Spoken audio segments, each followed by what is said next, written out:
Hello students, मैं अंकित गोयल आप सबका स्वागत करता हूं। आज हम स्टैंडर्ड 10th इंग्लिश मीडियम के सब्जेक्ट कंप्यूटर के अंदर chapter number 14 loop control structure के बारे में डिस्कस करेंगे। तो चलिए स्टार्ट करते हैं। सबसे पहला टॉपिक है introduction. All the programming language offer loop control structure that allows programmers to execute a statement or group of statements multiple times। यानी कि हर एक प्रोग्रामिंग लैंग्वेज के अंदर हमें ये लूप कंट्रोल स्ट्रक्चर ऑफर्स होती है, यानी कि हर एक प्रोग्रामिंग लैंग्वेज के अंदर हम लूपिंग कंट्रोल स्ट्रक्चर का यूज कर सकते हैं। लूप कंट्रोल स्ट्रक्चर से क्या होगा कि वो प्रोग्रामर्स को एक ही स्टेटमेंट को अगर बार बार एग्जीक्यूट करना हो या फिर एक ही ग्रुप के स्टेटमेंट को बार बार अगर हमें मल्टीपल टाइम्स उसको एग्जीक्यूट करना हो तो वो एग्जीक्यूट करने की वो हमें परमिशन यानी कि वो हमें अलाउ करता है। Control structure means the flow of executions may not be sequential and control may be transfer to any statement based on the given condition of the program. तो यहाँ पे हम जो भी कंट्रोल स्ट्रक्चर की हम बात जो कर रहे हैं उसका मतलब क्या रहेगा कि कंट्रोल स्ट्रक्चर का जब भी हम वहां पे एग्जीक्यूशन करेंगे तब ऐसा नहीं है कि हाँ वो सीक्वेंशियली उसका फ्लो वहां पे वो फॉलो करता जाए। ओके, यहाँ पे जो भी हमने कंडीशन लिखी हुई होगी उस कंडीशन के मुताबिक यहाँ पे कोई भी स्टेटमेंट के ऊपर हमें वो कंट्रोल का फ्लो यानी कि प्रोग्राम का फ्लो हमें वहां पे अगर सेंड करना हो तो वो हमें वहां पे कर सकते हैं। The looping structure is made up of two parts. यहाँ पे जो भी लूपिंग कंस्ट्रक्ट है वो यहाँ पे दो पार्ट्स के बने हुए होते हैं। एक तो सबसे पहला body of the loop and the second one is control statement, यानी कि यहाँ पे सबसे पहला एक मेन पार्ट अपने लूप का एंड द दूसरा वो कंट्रोल स्टेटमेंट कहलाएगा।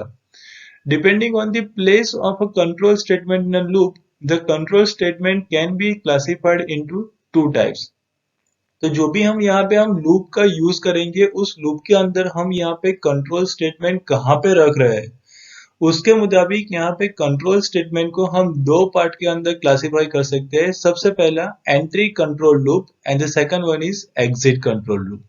तो चलिए इन दोनों टाइप्स के बारे में थोड़ा ब्रीफ में समझे। तो सबसे पहला है एंट्री कंट्रोल लूप। तो in this loop the exit और control condition is check before execution of statement inside the loop body. यानी कि एंट्री कंट्रोल लूप के अंदर का क्या होगा कि एंट्री कंट्रोल लूप का जब भी हम वहां पे यूज कर रहे हैं तब वहां पे जो भी स्टेटमेंट हमने लिखे हुए हैं वो सबसे पहले एग्जीक्यूट नहीं होंगे। यानी कि हमने जो भी वहां पे कंडीशन लिखी होगी वो कंडीशन सबसे पहली चेक होगी एंड देन आफ्टर अगर कंडीशन ट्रू है देन आफ्टर बॉडी पार्ट के अंदर हमने जो भी स्टेटमेंट लिखे हुए होंगे यानी कि लूप पार्ट के अंदर हमने जो भी स्टेटमेंट लिखे हुए हैं वो स्टेटमेंट तब जाकर एग्जीक्यूट होंगे। Okay, and the second one is exit control loop. तो in this loop the exit और control is check after execution of the loop body. और यहाँ पे क्या होगा कि सबसे पहले वो जो भी स्टेटमेंट लूप के अंदर हमने लिखे हुए होंगे वो लूप यहाँ पे क्या होगी, सबसे पहले जो स्टेटमेंट है लूप के अंदर वो यहाँ पे एग्जीक्यूट हो जाएगा एंड देन आफ्टर जो भी कंडीशन लिखी हुई है वो कंडीशन यहाँ पे चेक होगी। यानी कि एग्जिट कंट्रोल लूप कहेगी। जब वो एग्जिट हो रही होगी लूप में से बाहर तब वो कंडीशन जो भी हमने लिखी होगी वो चेक करेगा। C language provides three basic loop control structure. तो सी लैंग्वेज में हम यहाँ पे तीन टाइप के बेसिक लूप कंट्रोल स्ट्रक्चर के बारे में सीखेंगे। उसमें सबसे पहला है फॉर लूप, फिर second one is while loop and the third one is do while loop. तो चलिए इन तीनों लूप के बारे में वन बाय वन डिटेल में समझे। तो सबसे पहला है for loop. The for loop is used to execute block of the statement fixed number of time। यानी कि हम यहाँ पे कितनी बार वो एग्जीक्यूशन करना है स्टेटमेंट का वो हम यहाँ पे उसको फिक्स बता सकते हैं with the help of for loop. The syntax of for loop is as follow. तो यहाँ पे फॉर लूप की सिंटेक्स बताई कि फॉर, फिर ब्रैकेट के अंदर expression 1 semicolon, expression 2 semicolon and expression 3 और कर्ली ब्रैकेट के अंदर हमें जो भी स्टेटमेंट वहां पे लिखना होगा वो स्टेटमेंट हम वहां पे लिखते जाएंगे। सिंटेक्स को हम यहाँ पे समझे यानी कि उसका एक्सप्लेनेशन के बारे में हम देखें तो सबसे पहला है कि the header of for loop contains three expression in the parenthesis. तो हमने सिंटेक्स में देखा कि पैरेंथेसिस के अंदर हमें वहां पे तीन एक्सप्रेशंस देखने को मिलते हैं। Each expression are separated by the semicolon. यहाँ पे हर एक एक्सप्रेशन जो लिखे हुए वो हर एक एक्सप्रेशन को हम यहाँ पे सेमीकोलन से सेपरेट करेंगे। All this expressions are the optional, यानी कि ये जो तीनों एक्सप्रेशन है वो तीनों एक्सप्रेशंस यहाँ पे ऑप्शनल है। स्टेटमेंट ब्लॉक में कंटेन सिंपल स्टेटमेंट और अ कंपाउंड स्टेटमेंट। तो यहाँ पे जो भी हम स्टेटमेंट ब्लॉक लिख रहे हैं, यानी कि जो हमारा मेन पार्ट होगा, वो मेन पार्ट यहाँ पे हम यहाँ पे एक सिंगल स्टेटमेंट के अंदर या फिर एक से ज्यादा कंपाउंड स्टेटमेंट के अंदर हम वहां पे उसको लिख सकते हैं। And the compound statement must be enclose with in a curly bracket. और जब भी हम यहाँ पे कंपाउंड स्टेटमेंट का यूज करें, यानी कि एक से ज्यादा अगर हम वहां पे स्टेटमेंट का यूज कर रहे हैं, तब हम वहां पे उसको कर्ली ब्रैकेट के अंदर रखना जरूरी रहेगा। ओके, तो ये जो रूल्स है वो थोड़े याद रखने हैं फॉर लूप के बारे में। The important points of for loops are as follow. तो सबसे पहला है कि expression one of for loop is assign the initialising value of the counter variable. यानी कि जो हमने फॉर लूप की सिंटेक्स के अंदर जो एक्सप्रेशन वन देखा था, वो क्या करेगा कि हम जो भी यहाँ पे वेरिएबल डिक्लेयर कर रहे हैं, उस वेरिएबल की यहाँ पे वो स्टार्टिंग पोजीशन वो डिक्लेयर करेगा। It is used to control the number of times a loop is to be executed. This variable is known as a control variable. तो यहाँ पे जो भी हम वहां पे स्टेटमेंट या फिर कितनी बार हमें उसको एग्जीक्यूट करना है वो हम यहाँ पे दिखाएंगे। इसलिए इस एग्जीक्यूशन को, एक्सप्रेशन को हम यहाँ पे कंट्रोल वेरिएबल के नाम से जानेंगे। Expression two works as test condition, यानी कि जो हमारा मिडल पार्ट है, यानी कि एक्सप्रेशन टू है, उसको हम यहाँ पे टेस्ट कंडीशन के नाम से जानेंगे। अ control variable is use for checking loop terminating criteria, यानी कि जो भी हमने यहाँ पे सिंटेक्स लिखी हुई है, क्या वो सिंटेक्स सही है, वो चेक करने का काम एक्सप्रेशन टू करेगा। यानी कि अगर सिंटेक्स वहां पे गलत हो रही है तो वहीं से ही फॉर लूप हमारी टर्मिनेट हो जाएगी और आगे का प्रोग्राम जो भी फ्लो होगा वो आगे बढ़ता जाएगा। एंड द थर्ड एक्सप्रेशन, यानी कि expression three works for the increment और decrement value of a control variable. यानी कि हमने जो कंट्रोल वेरिएबल के अंदर फर्स्ट एक्सप्रेशन के अंदर जो वैल्यू दी होगी, उस वैल्यू में इंक्रीमेंट या फिर डिक्रीमेंट करने का काम हमारा एक्सप्रेशन थ्री करेगा। यानी कि उसके अंदर हमने जो भी वेरिएबल प्लस प्लस या फिर वेरिएबल के नाम के साथ माइनस माइनस किया हुआ होगा, उसी के मुताबिक जो एक्सप्रेशन वन के अंदर जो वैल्यू होगी, वो वैल्यू आइदर इंक्रीमेंट होगा तो प्लस होती रहेगी या फिर डिक्रीमेंट होगा तो माइनस होती रहेगी, जब तक हमारी एक्सप्रेशन टू के अंदर रखी हुई कंडीशन रॉन्ग नहीं होती तब तक। यानी कि वो लूपिंग स्ट्रक्चर आगे के आगे वो गोल गोल घूमता ही जाएगा जब तक कंडीशन रॉन्ग नहीं आएगी तब तक। तो इतने पॉइंट से जो फॉर लूप के बारे में हमें याद रखने हैं। फिर नेक्स्ट पॉइंट है while loop. The use of while loop is more suitable when number of iteration cannot be predetermined and loop terminating condition is to be tested before entering the loop। यानी कि while loop का use कब ज्यादा होगा कि जब हमें number of iteration नहीं पता, या हमें लूप जो टर्मिनेट होने की जो हमारी कंडीशन है, वो कंडीशन लूप के अंदर एंटर होने से पहले अगर हमें चेक करनी हो, तब हम व्हाइल लूप का यूज करेंगे। उसका एग्जांपल है कि सबसे पहला है कि find sum of all numbers enter until users enters zero. यानी कि एक एग्जांपल ऐसा है कुछ कि हम यूजर से जितने नंबर एंटर कराते जाए, वो सारे नंबर्स का समेशन होता जाए जब तक यूजर जीरो एंटर ना करे। यानी कि जैसे ही यूजर ने जीरो एंटर किया, समेशन स्टॉप होके हमें जितना समेशन का आंसर होगा वो हमें डिस्प्ले हो जाना चाहिए। बाकी तब तक वो समेशन करता जाए जब तक यूजर जीरो ना डाले तब तक। दूसरा एग्जांपल है कि display menu option and take proper action until user select the exit options. यानी कि जो भी हमारे पास यहाँ पे ऑप्शंस अवेलेबल है, उस ऑप्शंस में जब तक यूजर्स एग्जिट ऑप्शन सिलेक्ट ना करे, तब तक वो जितने भी ऑप्शन सिलेक्ट करता जाए वहां पे प्रोग्राम एग्जीक्यूट होता जाए।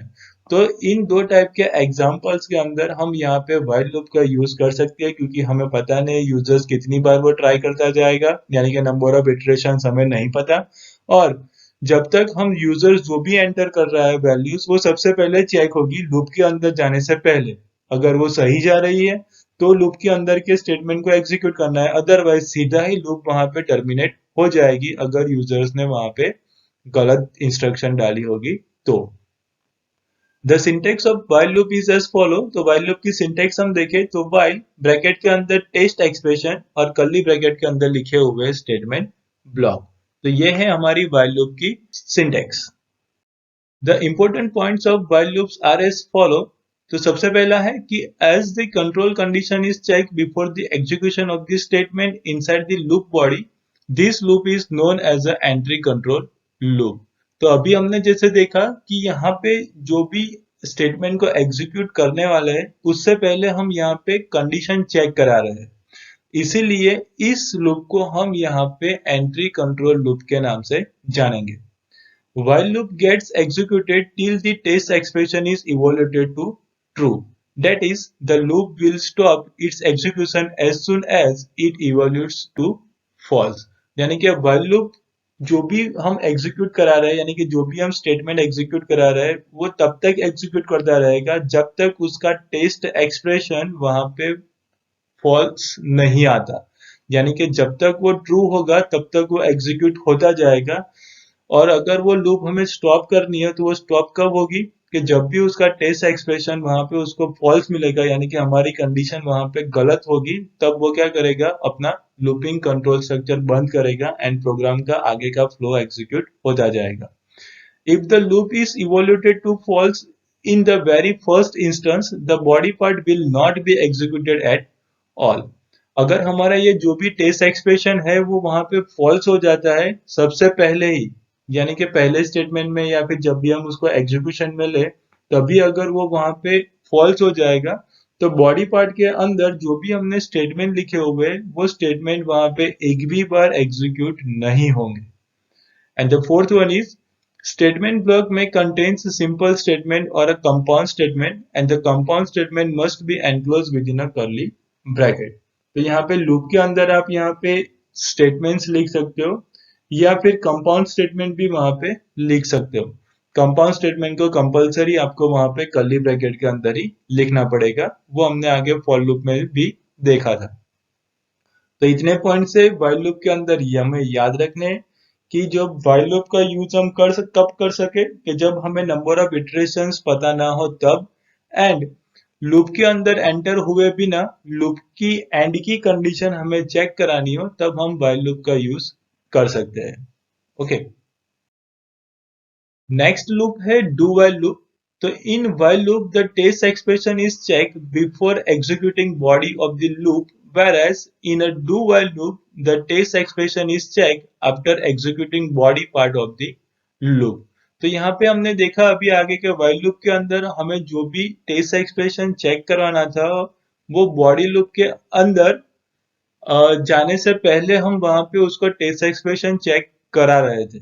मगर इन अ डू व्हाइल लूप क्या होगा कि वहां पे टेस्ट एक्सप्रेशन चेक कब होगा कि सबसे पहले जो बॉडी पार्ट के अंदर स्टेटमेंट लिखे हुए वो स्टेटमेंट एग्जीक्यूट हो जाएंगे एंड देन आफ्टर हमारी जो भी टेक्स्ट एक्सप्रेशन होगा, कंडीशन होगी, वो कंडीशन हम आखिर में चेक कराएंगे, यानी कि पहले स्टेटमेंट को एग्जीक्यूट हो जाने देंगे और बाद में एट लास्ट हम कंडीशन चेक करा रहे हैं कि आइदर इट इज ट्रू और false. As the test condition is check at the end of the loop, the do while loop is called the exit control loop. और जैसे कि यहाँ पे टेस्ट कंडीशन है वो यहाँ पे हम एंड में चेक करा रहे हैं लूपिंग के एंड के अंदर, इसीलिए हम डू व्हाइल लूप को यहाँ पे एग्जिट कंट्रोल लूप के नाम से जानेंगे।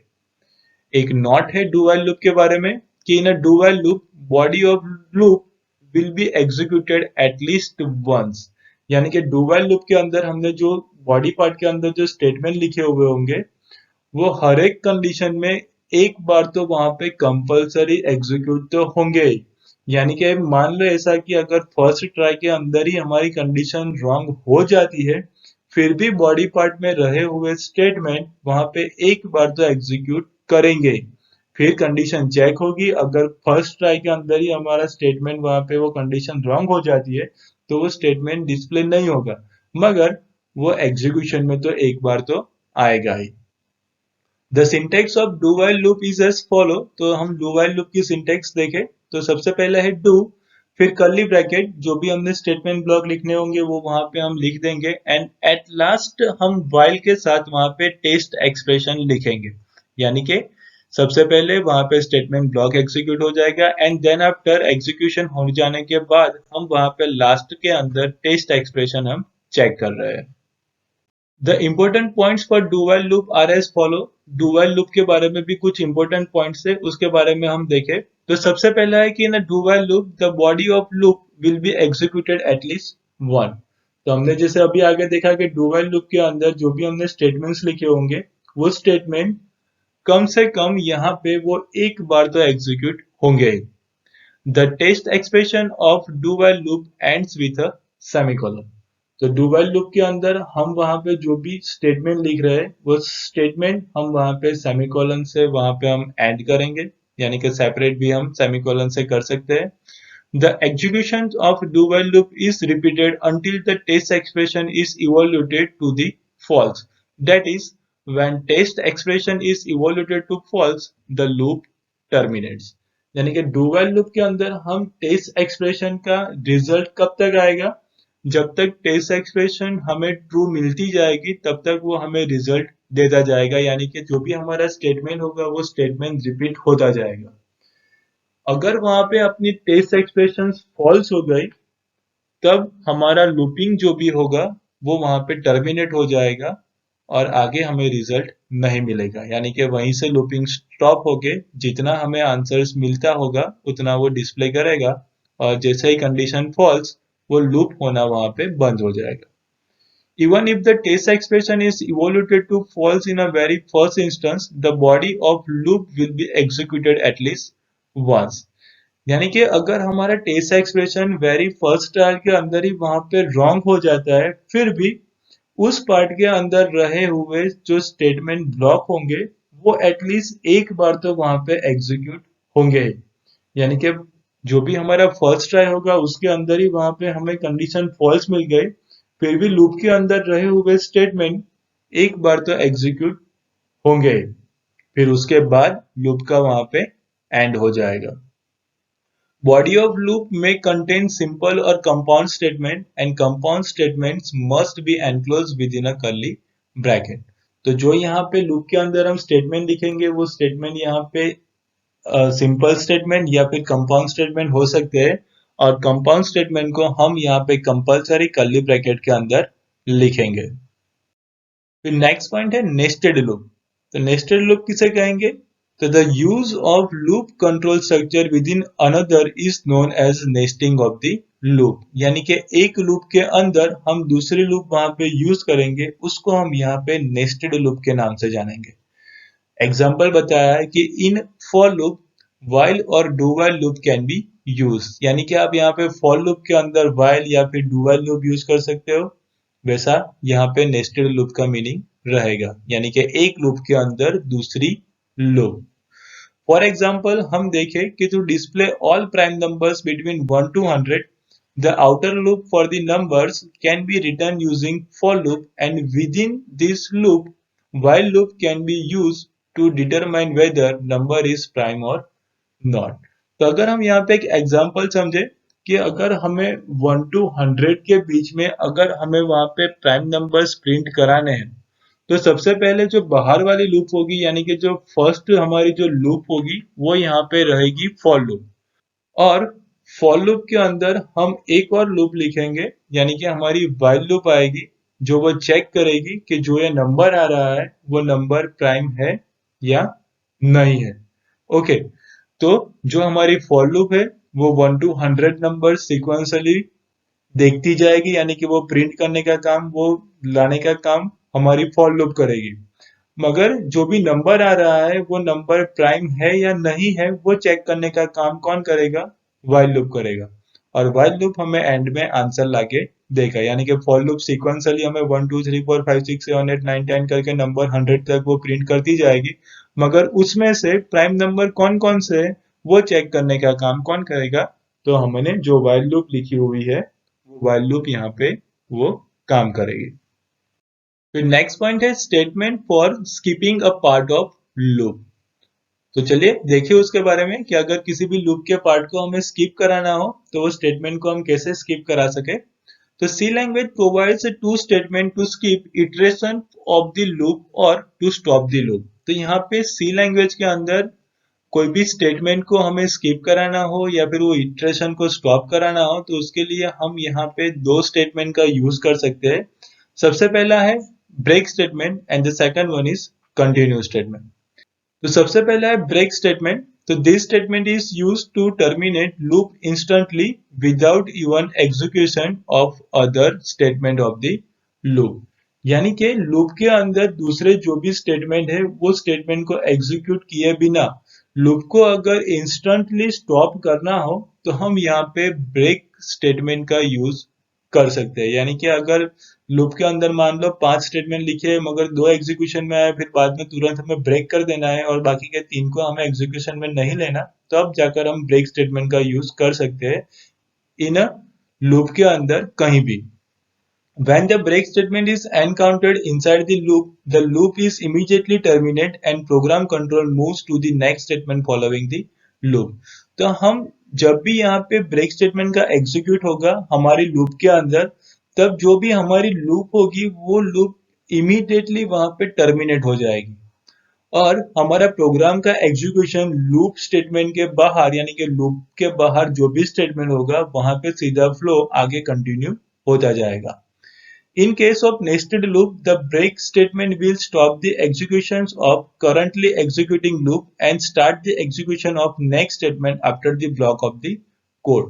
तो जब हम nested loop की बात करें तो nested loop के अंदर जिस लूप के अंदर हमने वहां पे ब्रेक स्टेटमेंट लिखा हुआ होगा वही लूप को वो क्या करेगा, एंड करेगा। ओके, यानी कि सिर्फ उसी लूप में से वो सीधा बाहर आएगा एंड बाकी की अगर जो लूप लिखी हुई होगी तो वो लूप कंटिन्यू करेगा, अदरवाइज वो जो भी प्रोग्राम होगा वो प्रोग्राम का फ्लो आगे एग्जीक्यूशन में आता जाएगा।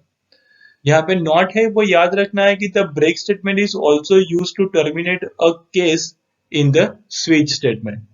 तो यहाँ पे हम ब्रेक स्टेटमेंट का यूज स्विच स्टेटमेंट के अंदर किसी भी केस का एंड करने में यानी कि केस का एग्जीक्यूशन को स्टॉप करने में भी हम वहां पे करते हैं। फिर next one is continue statement. तो continue statement force the next iteration of the loop to take place skipping any code in between. यानी कि कंटिन्यू स्टेटमेंट का हम यहाँ पे यूज क्या करेंगे कि लूप के अंदर हमने जो भी स्टेटमेंट लिखे हुए होंगे वो स्टेटमेंट को वहां पे स्टॉप करना और लूप के बाद जो भी हमने स्टेटमेंट लिखे हुए होंगे वहां पे उसको वापस से एग्जीक्यूट करना, तब जाकर हम वहां पे कंटिन्यू स्टेटमेंट का यूज करेंगे। In a for loop continue statement cause the conditional test and increment portions of the loop to execute. तो अगर हम फॉर लूप के से थ्रू समझे तो कंटिन्यू स्टेटमेंट का हम यहाँ पे लूप के अंदर एक्सप्रेशन 3 के अंदर जो भी हमारा कंट्रोल होगा उस कंट्रोल को वहां पे एग्जीक्यूट करने में हम वहां पे कर सकते हैं। यानी कि जो हमारा इंक्रीमेंटल एंड डिक्रीमेंटल पोर्शन है एक्सप्रेशन 3, अगर उसको हमें वहां पे स्टॉप करना है तो वहां पे स्टॉप करके फिर आगे बाद में कंटिन्यू कराना हो तो वहां पे हम कंटिन्यू करा सकेंगे। For while and do while loops, the continue statement causes the program controls pass to the conditional test। और while और do while लूप के अंदर कंटिन्यू स्टेटमेंट हम while के साथ हम उसको जो भी टेस्ट एक्सप्रेशन हम यूज करेंगे उसके ऊपर वो क्या करेगा, हमारा जो भी कंट्रोल होगा वो सीधा वहां पे पास करेगा। यानी कि while लूप के साथ हम वहां पे जो भी स्टेटमेंट लिख रहे हैं हमारा जो भी कंट्रोल स्टेटमेंट होगा वहां पे वो सीधा टेस्ट एक्सप्रेशन वाला वहां पे वो पास करेगा। नॉट है कि the break statement terminates the loop while continue statement stop the current iteration of the loop and forces the next iteration of the loop to take place. तो यहाँ पे जो भी ब्रेक स्टेटमेंट है वो क्या कर रहा है, जो भी हमारी लूप है वो लूप को वहां पे टोटली टर्मिनेट कर रहा है। मगर कंटिन्यू स्टेटमेंट की बात करें तो कंटिन्यू स्टेटमेंट हमारे लूप के अंदर जो भी एग्जीक्यूशन हो रहा है वो एग्जीक्यूशन को स्टॉप कर रहा है एंड लूप के अंदर जो वापिस से हमें जो एग्जीक्यूशन कराना हो नेक्स्ट इटरेशन के ऊपर वो सीधा वहां पे नेक्स्ट इटरेशन के ऊपर पास कर कर आगे फिर से वो एग्जीक्यूशन स्टार्ट करा रहा है। Both the statements are unconditional transfer control statement. तो यहाँ पे दोनों स्टेटमेंट को हम यहाँ पे अनकंडीशनल ट्रांसफर कंट्रोल स्टेटमेंट भी कह सकते हैं, यानी कि ये दोनों अनकंडीशनल ट्रांसफर कंट्रोल स्टेटमेंट है। Points to remember while selecting a loop. हम जब भी लूप सिलेक्ट करें तो उसके बारे में हमें कौन कौन से पॉइंट्स याद रखने हैं, तो उसके बारे में हम देखें। तो सबसे पहला है कि for a given problem identify whether entry control loop और exit control loop is required. सबसे पहले हमारे पास जो भी प्रॉब्लम है वो प्रॉब्लम को आइडेंटिफाई करो, फिर डिसाइड करो हमें वहां पे एंट्री कंट्रोल लूप की जरूरत है या फिर एग्जिट कंट्रोल लूप की जरूरत है। फिर सेकंड वन इज फॉर और while loop construct can be use for entry control loop. तो यहाँ पे जो भी हमारा फॉर एंड व्हाइल लूप हमने आगे देखा वो हमारी एंट्री कंट्रोल लूप है। Use of for loop is advisable for counter based exit condition. तो हम यहाँ पे अगर हमें पता है कि हमें नंबर ऑफ इटरेशंस इतने चाहिए, तब हम वहां पे फॉर लूप का यूज करना बेनिफिशियल रहेगा। And the third one is do while construct is used for the exit control loop. And हमारी जो do while loop है वो यहाँ पे exit control loop का वो क्या करेगी, काम करेगी। फिर नेक्स्ट पॉइंट है कि points to be considered to avoid error of a loop. उसमें सबसे पहला है कि initialization of loop counter। तो जो भी हम लूपिंग के अंदर काउंटिंग कर रहे हैं उस काउंटिंग को वहां पे क्या करो, स्टार्टिंग कर लो, यानी कि उसको इनिशियलाइजेशन में ले लो। फिर second one is to test exit condition to come out from the loop. Loop में से बाहर आने के लिए यहाँ पे एग्जिट कंट्रोल को चेक करो, यानी कि जो भी हमने यहाँ पे एग्जिट कंडीशन लिखी हुई होगी वो एग्जिट कंडीशन को चेक करो कि हमने क्या बराबर लिखी है। फिर ऐसा ना हो कि लूप वो इनफाइनाइट के अंदर चला जाए। ओके, तो जो हमने यहाँ पे एग्जिट कंडीशन लिखी है लूप के अंदर वो हमें एग्जिट कंडीशन चेक करनी है। अगर गलत लिखी होगी तो भी हमें वहां पे एरर मिलेगी। And the third one is कि इंक्रीमेंट और डिक्रीमेंटिंग लूप काउंटर। तो हम यहाँ पे लूप के अंदर जो भी हमारी वैल्यू होगी वो काउंटर की वैल्यू हम यहाँ पे इंक्रीमेंट भी कर सकते हैं या फिर उसको डिक्रीमेंट भी कर सकते हैं। कुछ नोट्स है कि the loop becomes infinite due to non availability of exit condition in the logic of loop. तो अगर हमने लूप के अंदर लॉजिक में अगर कुछ वहां पे एग्जिट कंडीशन का अगर कुछ एब्सेंस हो गया, यानी कि एग्जिट कंडीशन बराबर नहीं लिखी, तो उसकी वजह से हमारी जो भी लूप होगी वो इनफाइनाइट के अंदर चली जाएगी, यानी कि वो लूप घूमती रहेगी, उसका एंड नहीं आएगा। तो ये ध्यान रखना है कि जो भी हम वहां पे सबसे मेन चीज बोले तो सबसे मेन चीज हमारी यहाँ पे एग्जिट कंडीशन रहेगी।